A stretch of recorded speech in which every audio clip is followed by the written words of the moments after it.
How's it going today, everybody? This is Gamertag, your host, bringing you a brand new Bandai Movie Monster Series figure review. Today we are looking at the Gamera Rebirth or Gamera 2023 figure. Let's not waste any time and dive right in and see if he is on par with the other recent Gamera figures released. Alright, so looking at the sculpt and paint apps of the figure, he is in definitely a different pose. He's hunched over, looking forward at the enemy. It is different, so I'm definitely a big fan of that. He's really chunky. He's a thick boy, and a lot of people are turned off by that, and I think in person it looks way better than on photos online. He's got all the blue markings that we have seen so far in the trailer, which helps this figure a lot, and on the neck there as well, although it doesn't go all the way around, which I don't know for sure if it does or not. We haven't had full confirmation, I don't believe. The head itself looks very good. I like the head sculpt. Looks ferocious. It definitely is pretty close to the CGI model that is used in the show, I would say. And the detail comes out of it. The legs are kind of one of the unfortunate bits on this figure. It looks a little odd indeed, but nothing too bad. The shell is a highlight. I think all the Gamera figures, honestly, the shells is one of my favorite bits. Just look at how aggressive this looks. It looks ancient. It looks very nice.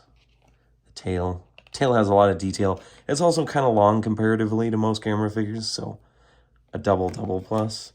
The tag follows what the recently released 90s figures have. It's got the eye shot, which looks nice. Inside, we do have some stats. So we have a confirmation that this Gamera is 60 meters tall, and he's 800,000 tons, I would guess. Probably not million. It would be 800,000 tons. Here's the back, which is the silhouetted poster of the Gamera. Not the full reveal, but I think this works the best, so hopefully they continue this. When it comes to articulation, this figure has only 3. The arms can rotate, which does help change the aesthetic of the figure. This kind of is more aggressive, though it kind of looks goofy. This seems to fit the mold the best with how the detail comes down on the arms, or you can have them forward like this, which is kind of what we've seen. It looks all right. And then the tail rotates as well, but it doesn't go all the way because it gets locked by that.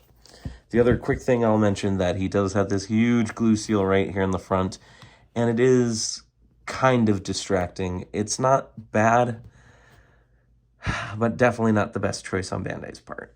Here he is compared to the recently released 90s trilogy Gamera set by Bandai. Definitely fits the mold, I think.